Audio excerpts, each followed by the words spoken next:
નમસ્તે વિદ્યાર્થી મિત્રો, કેમ છો? મજામાં ને?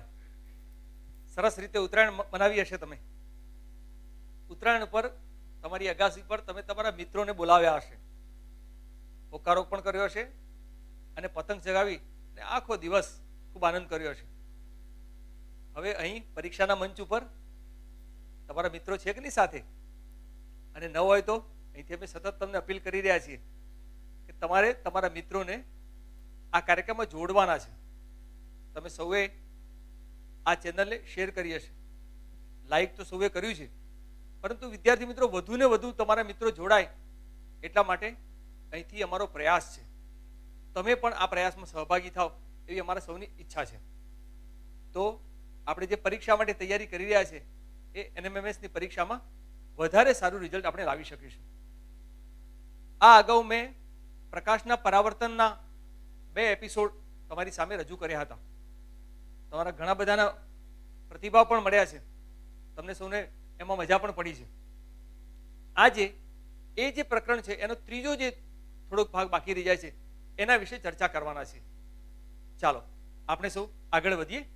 આજે સમતલ અરીસાના પ્રકાશના પરાવર્તનના નિયમોના આધારે જે કંઈ સાધનો છે એ વિશે પ્રશ્નોની ચર્ચા કરીશું, કેટલાક સાધનો વડે આપણે ચર્ચા કરીશું અને તમારી જે સંકલ્પનાઓ છે એ સંકલ્પનાઓને સરળ રીતે સમજાય તમને અને પરીક્ષામાં તમે સારી રીતે માર્ક લાવી શકો એ માટે આપણે આગળ વધીએ છીએ. તૈયાર છો ને સૌ? ચાલો.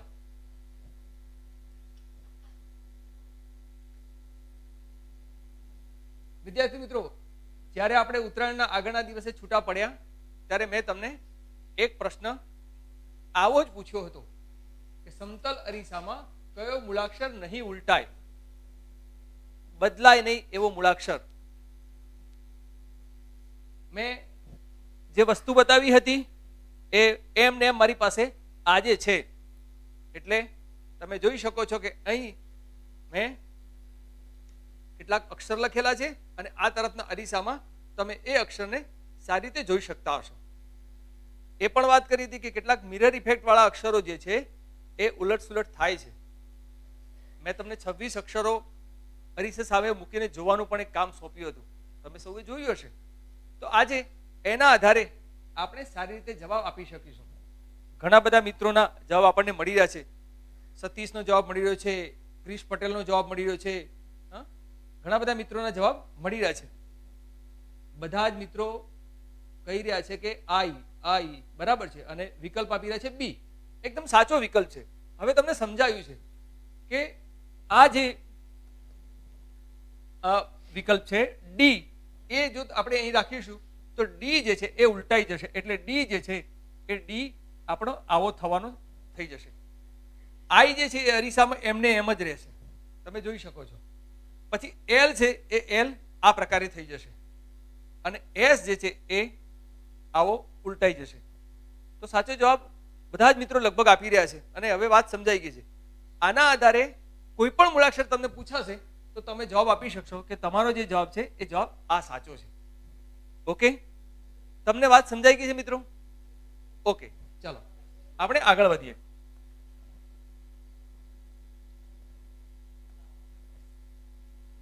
મિત્રો બીજો પ્રશ્ન છે, 2 સમતલ અરીસા વચ્ચે 90 અંશનો ખૂણો રાખી મીણબત્તી મૂકતા તેના કેટલા પ્રતિબિંબ મળશે? અહીં જેમ તમારું પાઠ્યપુસ્તક છે એવી રીતે મેં 2 સમતલ અરીસાને ચિપકાવ્યા છે અહીંયા એક પુઠ્ઠા ઉપર, એક જાડા કાગળ ઉપર. અને આ જે સમતલ અરીસા છે એ સમતલ અરીસા આવી રીતે ભેગા થઈ શકે છે અને છૂટા પણ પડી શકે છે. હવે એ જે સમતલ અરીસા છે મારી પાસે કોણ માપક છે. એ કોણ માપક ઉપર હું અહીં 90 અંશના ખૂણે મૂકું છું. તમે જોઈ શકશો કે કોણ માપક ઉપર મેં 90 અંશના ખૂણે આ સમતલ અરીસાને ગોઠવ્યા છે. કેટલા અરીસા છે? 2. એની વચ્ચે હું કોઈ એક વસ્તુ મૂકું છું. દાખલા તરીકે હું એક ટાંકણી ફિટ કરું અથવા તો હું એક દિવાસળીને ઊભી મૂકું. અહીં હું દિવાસળીને ઊભી મૂકું છું તો તમને કોઈને દેખાય છે કેટલા પ્રતિબિંબ મળે છે? હા, ડીજે વેકરિયા 3 કહી રહ્યા છે, કેવલ સોની કહી રહ્યા છે, સપના રાઠોડ કહી રહ્યા છે, ઘણા બધા મિત્રોના જવાબ મળી રહ્યા છે. હા, કયા કયા વિકલ્પો છે જરા વિકલ્પો જોઈ લઈએ આપણે. તો વિકલ્પો છે 1 મળે, 3 મળે, 6 મળે કે 9 મળે. તો વિદ્યાર્થી મિત્રો, અત્યારે તમે જોઈ શકો છો કે એક દડો બે સમતલ અરીસાની વચ્ચે મૂકેલો છે. અહીં આ જે અરીસો હતો એની વચ્ચે એક વસ્તુ રાખી હતી અને કેટલા અંશના ખૂણે હતી? બરાબર 90 અંશના ખૂણે. આ જે કોણ માપક દેખાય છે, આ કોણ માપક ઉપર મેં એને 90 અંશના ખૂણે મૂકી હતી. તો તમે તમારા બધાના જવાબ જે છે એ લગભગ સાચા આવી રહ્યા છે. તમને વાત સમજાય છે? કારણ કે અહીં પણ દેખાય છે કે આ એક પ્રતિબિંબ છે, આ એક મૂળ વસ્તુ છે, આ એક પ્રતિબિંબ, પાછળ બીજું અને આ ત્રીજું. તો એના 3 પ્રતિબિંબ મળે છે. આપણો જવાબ આ સાચો છે. પરંતુ તમને એમ થાય કે આવું કેમ થતું હશે, તો આપણે આગળની સ્લાઇડમાં જરા જોઈએ છે તો તમને સમજાશે કે એવું કેમ થાય છે.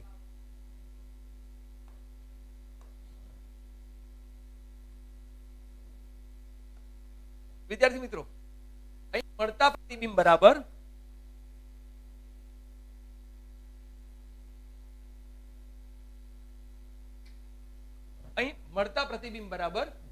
એક એવું સૂત્ર તમે ભણ્યા હશો કે 360 અંશ ભાગ્યા બે અરીસા વચ્ચે રાખેલો ખૂણો ઓછા 1. હવે આપણે જોઈ શકીએ છીએ અહીંયા કે આપણો જે ખૂણો હતો એ અહીં 90 અંશનો હતો. આ 90 અંશનો ખૂણો હતો. હવે એ 90 અંશનો ખૂણો છે એને 360 ને આપણે 90 અંશ વડે ભાગીએ તો તમને સૌને ખબર છે કે 9 નો ઘડિયો બોલે તો 90 4 360 એટલે અહીં આપણને 4 મળશે. આ 4 માંથી એક મૂળ પ્રતિબિંબ આપણે બાદ કરીએ છીએ મૂળ વસ્તુનું, એટલે આપણને મળે છે પ્રતિબિંબ 3. તમને વાત સમજાઈ? સૂત્ર કયું છે? સૂત્ર છે મળતા પ્રતિબિંબ બરાબર 360 અંશ ભાગ્યા બે અરીસા વચ્ચે રાખેલો ખૂણો. અહીં આપણે જે ખૂણો રાખ્યો હતો એ બરાબર 90 અંશ રાખ્યો હતો, એટલા માટે છેદમાં આપણે 90 મૂકીએ છીએ, આનો ભાગાકાર કરીએ છીએ અને ઓછું એક પ્રતિબિંબ બાદ કરીએ છીએ તો આપણને 3 પ્રતિબિંબ મળે છે, જે તમે વસ્તુ મૂકીને પણ જોયા છે કે આમાંથી 3 પ્રતિબિંબ આપણને મળે છે. આવું તમે તમારા ઘરે પણ જાતે પણ કરી શકો. તમારી પાસે અરીસાના 2 નાના ટુકડા હોય તો તમે નીચે પ્લાસ્ટિકનું કોણ માપક મૂકી અને નજીક લાવતા શું થાય છે અને દૂર લઈ જતા શું થાય છે એ જોજો. તો એકવાર તમને સૂત્ર આવડી જશે તો સૂત્રના આધારે અહીં કોઈ પણ ખૂણો હશે તો એનો જવાબ તમે સરળતાથી વિદ્યાર્થી મિત્રો આપી શકશો. ચાલો, આપણે તમને સૂત્ર સમજાવ્યું છે. આ સૂત્રમાં થોડુંક આગળ આપણે શીખીએ.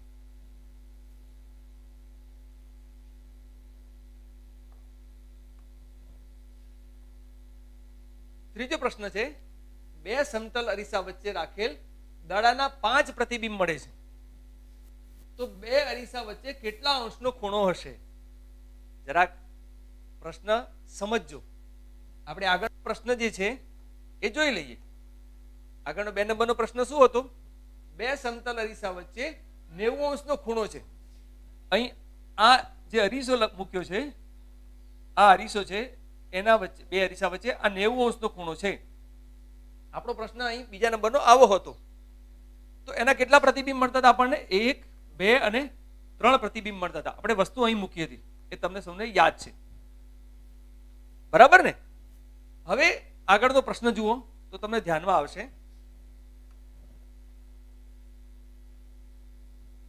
કે બે સમતલ અરીસા વચ્ચે રાખેલ દડાના 5 પ્રતિબિંબ મળે છે. અહીં અરીસાની વાત નથી, પરંતુ જે અરીસા મૂકેલા છે બે, એ ખબર નથી કેટલા અંશના ખૂણે મૂકેલા છે. એટલે હું ગમે તેટલું અત્યારે અહીં હું ગમે તેટલો ખૂણો કરું છું તો અહીં મને 5 પ્રતિબિંબ મળે છે.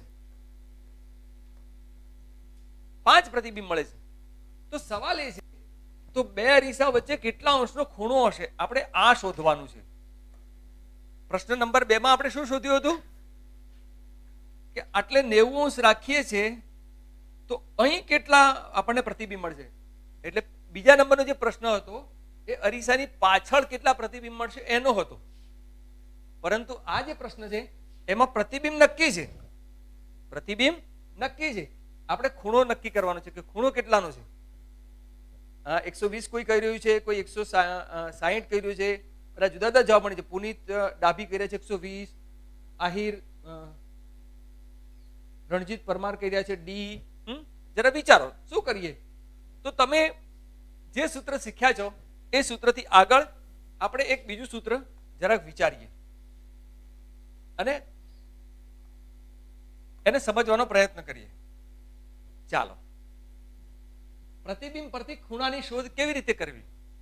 આપણે પ્રતિબિંબ પરથી ખૂણા ઉપર આવવું છે. કેટલા પ્રતિબિંબ મળે છે આપણને? તો તમે કહેશો કે પ્રતિબિંબ જે મળે છે એ 5 નક્કી જ છે અરીસાની પાછળ.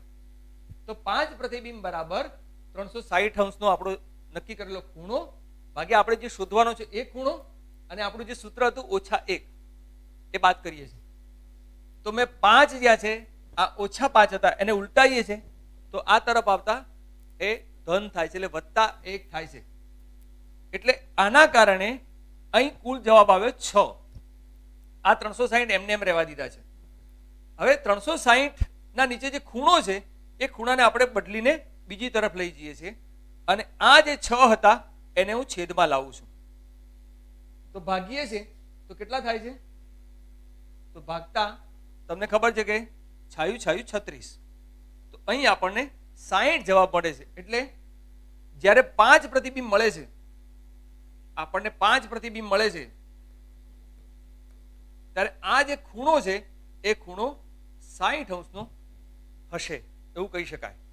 એટલે વિદ્યાર્થી મિત્રો, મેં તમારી સામે જે વાત કરી કે તમે આવા નાના અરીસાના 2 ટુકડા તમારી શાળામાંથી કે તમારી આસપાસ ક્યાંથી મેળવજો અને 2 પ્રકારના પ્રશ્નો પરીક્ષામાં પૂછાય. એક પ્રશ્ન એવો પૂછાય કે અહીં વસ્તુ મૂકીએ અને ખૂણો નક્કી છે તો કેટલા પ્રતિબિંબ મળશે, આપણો બીજા નંબરનો પ્રશ્ન. અને આ જે પ્રશ્ન છે જે હમણાં આપણે જોયો એમાં પ્રતિબિંબ નક્કી છે કે ભાઈ પ્રતિબિંબ 5 દેખાય છે પણ અહીં કોણ માપક નથી. કોણ માપક નથી, માત્ર સફેદ કાગળ મૂકીએ તો કેટલા અંશનો ખૂણો હશે. તો એમ પણ તમારે શોધવું હોય તો તમે એક જ સૂત્રની મદદથી સરળતાથી શોધી શકશો. તમારે આની જે સંકલ્પના છે એ સમજવાની છે. સૂત્ર ફરીવાર તમને આગળનું હું યાદ કરાવી દઉં. આગળનું સૂત્ર તમને સૌને ખબર છે. મળતા પ્રતિબિંબ બરાબર 360 2 અરીસા વચ્ચેનો રાખેલ ખૂણો -1. 360 હતું, આપણે 90 નો લીધું તો એટલા માટે 90 મેં કહ્યું છે. એમાંથી એક વાત કરીએ તો 3 પ્રતિબિંબ મળતા હતા બીજા પ્રશ્નના જવાબમાં. પરંતુ આપણા આમાં તમે જોશો તો હમણાં હાલ જ મેં દાખલો ગણ્યો એટલે આપણો જે બી જે છે એ વિકલ્પ, આપણો જે બી વિકલ્પ છે એ સાચો છે. અને એ કેવી રીતે જવાબ આવ્યો, એ કેવી રીતે જવાબ આવ્યો એ જવાબ સમજાવવા માટે મેં એ સૂત્રનો તમને દાખલો ગણાવ્યો છે. તમે આનો સ્ક્રીનશોટ પણ લઈ શકો અને અહીં 5ની જગ્યાએ બીજા કોઈ પ્રતિબિંબ કરીને પણ તમે તમારી જાતે દાખલો ગણજો તો તમને ખૂણાની ખબર પડશે કે કેટલા ખૂણા કરવાથી આપણને પ્રતિબિંબની સંખ્યા વધે. આના આધારે વિદ્યાર્થી મિત્રો એક વાત ધ્યાનમાં આવશે તમને કે જ્યારે કોણ માપક આપણે મૂકીએ છીએ, આ કોણ માપક છે અને કોણ માપક ઉપર 2 અરીસા આમ મૂકીએ 90 અંશના ખૂણે, પછી 70 લાવીએ, 80 પછી 60 લાવીએ, 45 લાવીએ, 40 લાવીએ, 30 લાવીએ, 20 લાવીએ, ઘટાડતા જઈએ તો શું થાય છે? અને એનાથી ઉલટું એ કે જ્યારે આપણે 90 તો તમને ખબર છે કે 3 પ્રતિબિંબ મળ્યા, પણ 90 કરતા આપણે 100 કરીએ, 120 કરીએ, 140 કરીએ, 160 કરીએ તો શું થાય છે? તમારી જાતે પ્રયત્ન કરજો તો તમને ખબર પડશે કે જેમ જેમ આપણે નજીક આવતા જઈએ છીએ એમ પ્રતિબિંબ વધતા જાય છે, એકદમ વધારે થતા જાય છે. અને જેમ જેમ તમે દૂર જતા જશો, અરીસું ખોલતા જશો, એક અરીસું અહીં છે અને બીજો અરીસો આમ છે તો અહીં પ્રતિબિંબના સંખ્યા જે છે એ વધી જવાની. આ જે વૈજ્ઞાનિક સિદ્ધાંત છે એને કહે છે ગુણક પરાવર્તન. અને આ ગુણક પરાવર્તનનો ઉપયોગ તમે ઘણા બધા શોરૂમમાં કર્યો હશે. તમે નાઈની દુકાને વાળ કપાવવા જતા હશો તો તમે ખુરશીમાં બેઠા હશો તો તમારી પાછળ પણ એક અરીસો હોય છે, જોયું છે? તો તમારી પાછળ ઘણા બધા તમારા જ પોતાના ચહેરા દેખાશે જે તમે ગણી શકતા નથી. આવું કેમ થયું હશે? જરા વિચાર કરો. તો એ બંને જે અરીસા છે એ કેવી રીતે ગોઠવ્યા હશે, કેટલા અંશના ખૂણે હશે? જો તમે વિચારશો તો તમને આ પ્રકારનો કોઈ પણ પ્રશ્ન પૂછાશે તો એનો જવાબ તમે સરળતાથી આપી શકશો. વાત સમજાય ને વિદ્યાર્થી મિત્રો? ઓકે,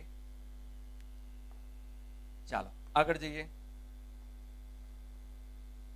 હવે આપણે હમણાં હાલ શીખ્યા કે ગુણક પરાવર્તનના કારણે જો બે સમતલ અરીસાને આપણે પાસે લાવતા જઈએ છીએ, પ્રતિબિંબ વધતા જાય છે. અહીં એક સાધન છે અને આ સાધનનું નામ છે કેલિડોસ્કોપ. આમ તો તમારા માટે એક સરસ મજાનું રમકડું છે. આ કેલિડોસ્કોપ તમે મેળામાં ગયા હશો અથવા તમારા ગામની કોઈ દુકાનમાંથી તમે કેલિડોસ્કોપ લાવ્યા હશો. એમાં 3 સમતલ અરીસાનો ઉપયોગ થયો છે. આ એક અરીસો છે, આ બીજો અરીસો છે અને આ ત્રીજો અરીસો છે. કેવી રીતે એ સમતલ અરીસા ગોઠવાયેલા હોય છે તો તમે જોઈ શકો છો. અહીં આ મારી પાસે કેલિડોસ્કોપ છે, મેં બનાવેલો. આ એક અરીસો છે, આ બીજો અરીસો છે અને આ ત્રીજો અરીસો છે.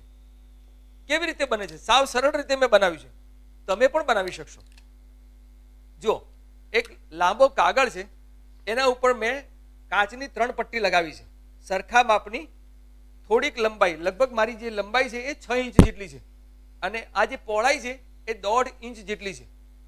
એટલે લગભગ 2.5-3 સેન્ટીમીટરની આ પટ્ટી છે અને 6 ઇંચ લાંબી છે. એવી 3 પટ્ટી છે. વચ્ચે મેં થોડી થોડી જગ્યા રાખી છે. હવે હું આને બંધ કરું છું, આને ફોલ્ડ કરું છું તો આ આવી રીતે બંધ થઈ જાય છે. જુઓ, એના ઉપર મેં રબર બેન્ડ લગાવ્યા છે.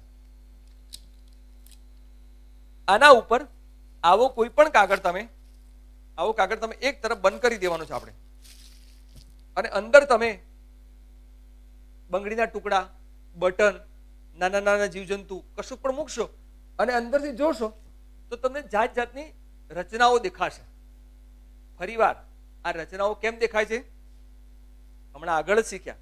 કારણ કે જેમ જેમ અરીસા પોતાની નજીક આવે છે એમ ગુણક પરાવર્તન થાય છે, એટલે અનેક રચનાઓ આપણને દેખાય છે. એક જ વસ્તુના ઘણા બધા ગુણક પરાવર્તન થાય છે. એટલે આખી એક ડિઝાઇન, એક આકૃતિ આપણને અંદર અરીસામાં વચ્ચે દેખાય છે. કેવી રીતે બનાવવું એ મેં તમને શીખવાડ્યું. અહીં આ જે ગુણક પરાવર્તન બનાવવાનું જે રચે છે, જે કેલિડોસ્કોપ, એ આવી રીતે બન્યો છે. એટલે અહીં 3 અરીસા છે. હવે કેલિડોસ્કોપમાં 3 અરીસા વચ્ચે કેટલા અંશનો ખૂણો હોય છે? વિદ્યાર્થી મિત્રો, આ જે અરીસા છે એ એક ગોળ આમ આખા પાઇપમાં પણ ગોઠવી શકાય.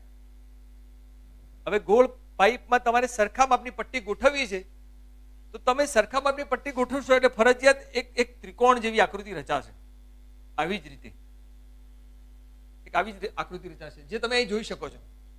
પ્રશ્ન એ છે કે આ જે ખૂણા છે, આ 3 ખૂણા, અહીં જે ખૂણા રચાય છે એનું માપ કેટલું છે? આ સાધનમાં જે ખૂણા રચાયા છે એનું માપ કેટલું છે? આ ખૂણો, આ ખૂણો, આ ખૂણો. કોઈ 90 કહી રહ્યું છે, ક્રિશ પટેલ 90 કહી રહ્યા છે, રાજ ગમાંગ 45 કહે છે, પટેલ પ્રેમ 45 કહી રહ્યા છે. થોડુંક વિચારો. જો 45, આ આખો જે સર્કલ છે એ કેટલા અંશનું હોય એટલું તમે વિચાર્યું છે? અહીંથી આપણે શરૂ કરીએ, અહીંથી હું 0 થી શરૂ કરું, 10, 20, 30, 40, 50 આમ કરતા કરતા પાછો અહીં આવું તો કેટલા અંશનું હોય? તો એ બરાબર 360 નું હશે, 360 અંશનું હશે આખું. હવે 360 અંશમાં 3 અરીસા કમ્પ્લીટ ફિટ કરું છું ત્યારે આ અરીસા બરાબર 60 અંશના ખૂણે ગોઠવાય છે. કેટલા અંશના ખૂણે ગોઠવાય છે? 60 અંશના ખૂણે. તમે જાતે કરીને આ ટ્રાય કરજો તો તમને ધ્યાનમાં આવશે કે અંદરના જે જવાબ છે, જે ખૂણો જે છે એ 3 અરીસાનો ખૂણો કેટલો કેટલો હોય છે? 60, 60 અને 60, જેના કારણે આ કેલિડોસ્કોપ બને છે. વિદ્યાર્થી મિત્રો, અહીં કેટલા અરીસાનો ઉપયોગ કર્યો છે? 3. 4 નો કરી શકાય તો શું થાય? તો તમે કોઈ મોલમાં ઊભા હશો ને અને ચારે બાજુ અરીસા હશે, પછી જોજો તમે તો તમને અઢળક પ્રતિબિંબ ન કરે. તમે પોતે ભૂલા પડી જશો કે હું કયા દુનિયામાં આવી ગયો. તમે હાથ ઊંચું કરશો તો તમારી આસપાસના બધા જ લોકો હાથ ઊંચું કરશે. તો એ જે તમારું દ્રશ્ય છે, જે તમને મજા છે, એમાં ગુણક પરાવર્તન એ મુખ્ય આપણું સંકલ્પના છે અને તમને ધ્યાનમાં હોવી જોઈએ. તો અહીં જવાબ કયો છે? આપણો જવાબ છે સી, 60 અંશ. 60 અંશના ખૂણે આ ગોઠવેલા છે, જેના કારણે આ જવાબ આપણને મળે છે. ચાલો વિદ્યાર્થી મિત્રો આગળ જઈએ. સમતલ અરીસામાં લંબ સ્વરૂપે આપાત થયેલ કિરણ માટે કઈ બાબત સાચી છે? હવે આપણે આ ત્રીજા એપિસોડમાં વાત કરી રહ્યા છીએ. એમાં સમતલ અરીસાના પ્રકાશના પરાવર્તન,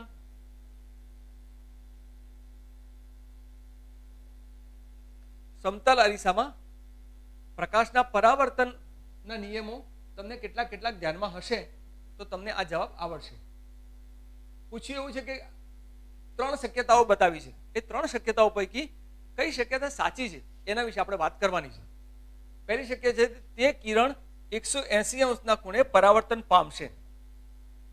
બીજું છે તે કિરણનો પરાવર્તન કોણ અડધો થશે. તે કિરણના આપાત કોણ અને પરાવર્તન કોણ સામ સામે મળશે. બરાબર ધ્યાનમાં રાખજો. મારી પાસે અત્યારે એક સમતલ અરીસો છે, સ્ટેન્ડ છે, અને એમાં મારે એક કિરણને લંબ સ્વરૂપે આપાત કરવાનું છે. હું તમને આકૃતિ દોરીને બતાવું તો તમને ધ્યાનમાં આવશે કે આ મારો સમતલ અરીસો છે જે મેં અહીં ઊભો રાખ્યો છે. એટલે આ સમતલ અરીસો અત્યારે અહીં છે એવું માનો તમે, અહીંયા આટલે. બરાબર? અહીં મારે આ સમતલ અરીસો છે. આ સમતલ અરીસા ઉપર લંબ સ્વરૂપે આપણી જે પ્રશ્નની શક્યતા છે, જ્યાંથી જવાબ આપણે શોધવાનો છે, એ છે લંબ સ્વરૂપે આપાત કરવાનો છે.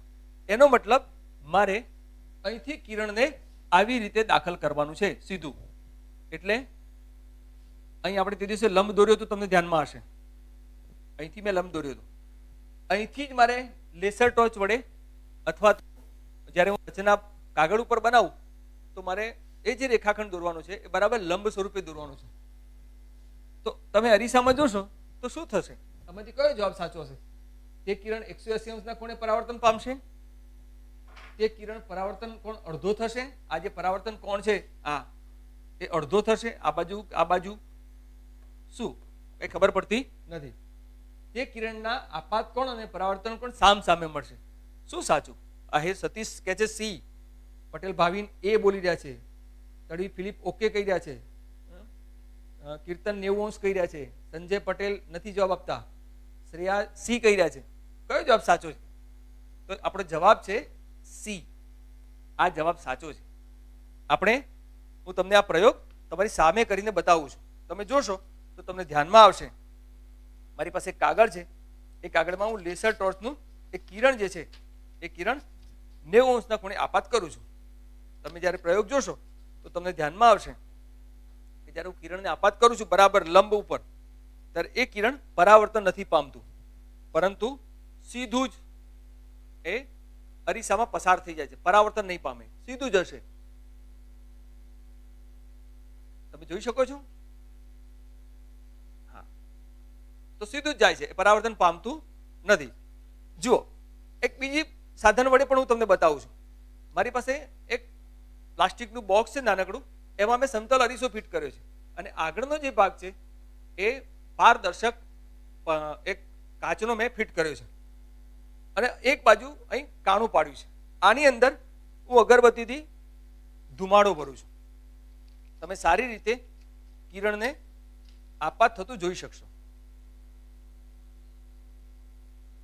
તો તમને જે સમજવાનું જે તમારી સંકલ્પના છે એ વધુ એકદમ સ્પષ્ટ થશે. અને તમને આની અંદર હું ધુમાડો ભરી દઉં છું. થોડી વાર આપણે ધુમાડાને અંદર દાખલ થવા દઈએ છીએ. મારે પ્રકાશના કિરણને શું કરવાનું છે? કેટલા અંશના ખૂણે આપાત કરવાનું છે? બરાબર 90 અંશના ખૂણે. તમે જોઈ શકો છો અહીં હું 90 અંશના ખૂણે આપાત કરું છું. તો જો બરાબર 90 અંશના ખૂણે છે તો પાછું નહીં પડે. જુઓ, અંધારું કરવાની જરૂરિયાત લાગે છે? હા, દેખાય છે? હા. હવે જો હું ખૂણો બદલતો જઉં છું તો તમને દેખાશે કે જે આપાત કિરણ જે છે એ મૂલ્ય વધતું જાય છે, તો સામે પરાવર્તન કિરણનું પણ મૂલ્ય આપણને બદલાતું જાય છે. જોયું તમે? હવે હું નજીક લાવતો જાઉં તો જુઓ તમે, આપાત કિરણ બદલાતું જાય છે, તો સામેનો જે પરાવર્તન કોણ છે, આ તરફનો જે ખૂણો છે એ પણ ધીમે ધીમે નજીક આવતો જાય છે. જો હું દૂર લેતો જાઉં તો એ દૂર થતો જાય છે. એટલે એક નિયમ તમે ફરીથી યાદ રાખજો કે આપાત કોણ અને પરાવર્તન કોણ લંબથી સામ સામે સરખા અંતરે હોય છે. બંને એકબીજાથી દૂર પણ જતા જાય છે. જ્યારે આપણે આપાત જે કિરણ છે એને દૂર લઈ જઈએ તો પરાવર્તન કિરણ પણ દૂર થતું જાય છે અને લંબથી સરખા બંને માપે હોય છે. આપણે શીખ્યા છીએ. ચાલો, આટલી વાત તમને સમજાઈ ગયો છે. આપણા પ્રશ્નનો જવાબ શું હતો? આપણા પ્રશ્નનો જવાબ હતો તે કિરણ પરાવર્તન સામ સામે મળશે. આનું પરાવર્તન જે છે એ આમ જ થશે. એટલે આ કિરણ આમ જઈ રહ્યું છે, આ જે કિરણ છે એ આમ જઈ રહ્યું છે, તો સામેનું કિરણ પણ બરાબર આમ આવશે. કેમ? કારણ કે આપણે એને બરાબર લંબ સ્વરૂપે એટલે 90 અંશના ખૂણે આપાત કર્યું છે. તમે યાદ રાખજો આ વાત. ચાલો આગળ જઈએ. વિદ્યાર્થી મિત્રો, છઠ્ઠો પ્રશ્ન છે, સમતલ અરીસામાં મળતા પ્રતિબિંબ માટે કઈ બાબત સાચી છે? આપણે નિયમોની ચર્ચા કરી છે, તમને યાદ હશે. પહેલો વિકલ્પ છે તે ઉલટું અને પડદા પર ઝીલી શકાય છે. ફરીવાર પારિભાષિક શબ્દો તમારે યાદ કરવા જોઈએ. ઉલટું અને પડદા પર ઝીલી શકાય તેવું. ઉલટું અને પડદા પર ઝીલી શકાય તેવું. તે વસ્તુ કરતા નાનું હોય છે. પછી ત્રીજું છે તે વસ્તુ જેવડું જ પણ વાસ્તવિક હોય છે. અહીં એક નવો શબ્દ આવ્યો, વસ્તુ જેવડું અને આભાસી. તો આ જે પારિભાષિક શબ્દો છે એ તમને ધ્યાનમાં આવવો જોઈએ. કે ઉલટું, મેં તમને તે દિવસે વાત કરી હતી કે આ જે મારી જોડે પેન છે અત્યારે તમને સીધી દેખાતી હશે, પણ હું આમ કહું છું તો અત્યારે એ ઉલટી થઈ ગઈ, એટલે એ ઉલટું છે. અને પડદા પર ઝીલી શકાય છે, એટલે તમે અરીસા પર સામે જ્યારે પણ માથું ઓળાવો છો ત્યારે તમારો જે ચહેરો દેખાય છે એને પકડવા પ્રયત્ન કરજો. એ ઉલટું હોય છે ના, તો તમે જેવા છો એવા ને એવા હોય છે, એટલે ઉલટું તો નથી. આ વાત તો ખોટી છે. પડદા પર ઝીલી શકાય છે તો પેલી બાજુ મળે છે, આપણને અરીસાની આગળ મળી શકતું નથી. આપણે કાગળનો પડદો કે બીજું કોઈ વસ્તુ રાખીએ તો એના પર તમારું પ્રતિબિંબ નથી મળતું, પરંતુ એ પાછળ મળે છે, એટલે પડદા પર ઝીલી શકાતું નથી. એટલે આ વિકલ્પ ખોટો છે. તે વસ્તુ કરતા નાનું હોય છે. તમે જ્યારે સમતલ અરીસામાં આ અરીસામાં સામે ઉભા હો છો ત્યારે શું થાય છે? તો તમને સૌને ખબર હશે કે તમારી જેટલું કદ હોય છે એટલું જ કદ અરીસાની પાછળ તમારું દેખાય છે. તમે નાના દેખાતા નથી, એ પણ તમને ધ્યાનમાં છે. એટલે આ વિકલ્પ પણ ખોટો છે. તે વસ્તુ જેવડું જ પણ વાસ્તવિક હોય છે. બરાબર વિચાર કરો. વસ્તુ જેવડું એટલે હું અરીસાની સામે ઊભો છું તો હું વસ્તુ છું, અને વાસ્તવિક એટલે સાચું. એટલે એ પણ આપણે પડદા પર પકડી શકીએ છીએ, લઈ શકીએ છીએ. તો વસ્તુ જેવડું તો છે પણ વાસ્તવિક નથી, કારણ કે આપણી બાજુમાં નથી દેખાતું, એ તો પાછળ દેખાય છે, આપણને ભાસ થાય છે. હા, તો આ વિકલ્પ પણ કેવો છે? ખોટો છે. ઘણા બધા મિત્રો ડી વિકલ્પ જવાબ આપી રહ્યા છે. મોહન જવાબ આપી રહ્યો છે સી જવાબ સાચો નથી, પરંતુ જવાબ છે ડી સાચો છે. તે વસ્તુ જેવડું જ ચત્તુ અને આભાસી હોય છે. વસ્તુ જેવડું એટલે મારી જેવડી આકૃતિ છે, હું જેવડો છું એવો જ અરીસાની પાછળ દેખાય છે. બીજું શું દેખાય છે? ચત્તુ એટલે સીધું દેખાય છે. અને આભાસી એટલે અરીસાની પાછળ દેખાય છે. તો આ જે વિકલ્પ છે આ વિકલ્પ સાચો છે.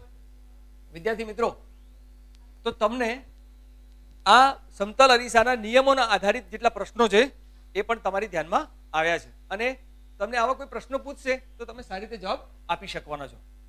આગળ વધીએ. અનિયમિત આકારની સપાટી પર થતા પરાવર્તન માટે નીચે પૈકી કઈ બાબત સાચી છે? જો આ જે છે એ નિયમિત આકાર છે, એટલે આ અરીસો છે નિયમિત આકાર છે. પણ કોઈ વખતે આ અરીસો મારા હાથમાંથી પડી જાય અને ઘણા બધા અરીસા થઈ જાય તો એ અનિયમિત આકાર થઈ જાય છે. એ જે આકાર છે એ અનિયમિત આકાર છે. હવે તમારી પાસે આવું કોઈ પેકિંગ પેપર હશે, તમે આવું પેકિંગ પેપર વાપરો છો ને, આ પેકિંગ પેપર એકદમ નવું હોય અને તમારું મોઢું જોજો તો તમારું મોઢું એમાં સ્પષ્ટ દેખાશે, એટલે એ નિયમિત આકાર છે. પરંતુ એને આમ ચૂથી નાખો તો કેવું થઈ જાય? એ અનિયમિત આકાર થઈ જાય. એમાં ઘણા બધા ટુકડા થઈ જશે અરીસાના. હવે તમે જોશો તો તમારું મોઢું જે છે એ કેવું દેખાશે? જરા જુઓ છો, તેનો આપાત કોણ અને પરાવર્તન કોણ અલગ અલગ હોય છે. તે પ્રકાશના પરાવર્તનના કોઈ નિયમનું પાલન નથી કરતું. તે નિયમિત આકારની સપાટી પર થતા પરાવર્તનની જેમ જ થાય છે. હવે તમારે ધ્યાનમાં એ રાખવાનું છે કે આપણે નિયમિત આકારની સપાટીમાં આ લંબ દોરતા હતા, અહીં 45 ખૂણે આપાત કિરણ કરીએ તો આપણને પરાવર્તન કોણ પણ 45 મળતો હતો. પરંતુ અનિયમિત આકારમાં શું થયું, તો ઘણા બધા અરીસા થઈ ગયા અને પ્રકાશનું કિરણ અહીં પડે છે અને પાછું ફેંકાય છે, અહીં પડે છે અને પાછું ફેંકાય છે, અહીં પડે છે અને પાછું ફેંકાય છે. તો શું થતું હશે કહો? પ્યારેલાલ ચૌહાણ ડી કહી રહ્યા છે. ડી છે જ નહીં, વિકલ્પ જ નથી. ડી અત્યારે મૂક્યો મેં, જગ્યા ઓછી હતી એટલે મેં ડી વિકલ્પ નથી કર્યું. હા, કયો વિકલ્પ સાચો છે? સી કોઈ આપી રહ્યું છે? હા, મળી રહ્યો છે સી જવાબ. તો વિદ્યાર્થી મિત્રો, નિયમિત આકારના સપાટી પર થતા પરાવર્તનની જેમ જ થાય છે, કારણ કે આ જે સમતલ અરીસો છે એમાં પરાવર્તન થવા માટે તો જરૂર છે માત્ર એક આપાત બિંદુની, એક નાનકડા બિંદુની જરૂર છે. એવા અઢળક બિંદુ અહીં મળે છે. એટલે અહીં જ્યારે આપણે લંબ દોરીએ અને આ આપાત કિરણ અને આ પરાવર્તિત કિરણનું માપ લઈએ તો હંમેશા એ જે માપ છે એ સરખા હોય છે. એટલે એમાં જે વિકલ્પ છે એ વિકલ્પ આ સાચો છે. તો તમે નિયમિત અને અનિયમિત પરાવર્તન વિશે પણ જાણકારી મેળવી છે. વિદ્યાર્થી મિત્રો, આપણે પ્રકાશના સમતલ અરીસાના જે પરાવર્તનના જેટલા ભાગ હતા એ પ્રકરણમાં જેટલી વાતો હતી એના પ્રકાશના પરાવર્તનના નિયમો, ગુણક પરાવર્તન, પેરિસ્કોપની વાત કરી હતી આપણે, પછી કેલિડોસ્કોપની વાત હતી. આ બધા જ સાધનોની પણ તમે સમજ મેળવી છે અને નિયમો પણ આપણે વારંવાર દરેક સાધન સાથે સમજીને આપણે દરેક પ્રશ્નના જવાબ આપ્યા છે. મને આશા છે કે આ પ્રકરણમાંથી જે પૂછાનાર પ્રશ્નો છે એનો જવાબ તમે સારી રીતે આપી શકશો અને તમે ખૂબ સારી રીતે આ પ્રકરણમાં માર્કિંગ લાવી શકશો. થોડીક તમારી જાતે પણ તમારી શાળામાં જઈને સાધનો મેળવીને તમારા શિક્ષક જોડે આ પ્રયોગ ફરીવાર કરજો, તો મને લાગે છે કે તમે એમાં જરૂર સફળ થશો. ફરીવાર આપણે મળીશું. આવજો. આભાર.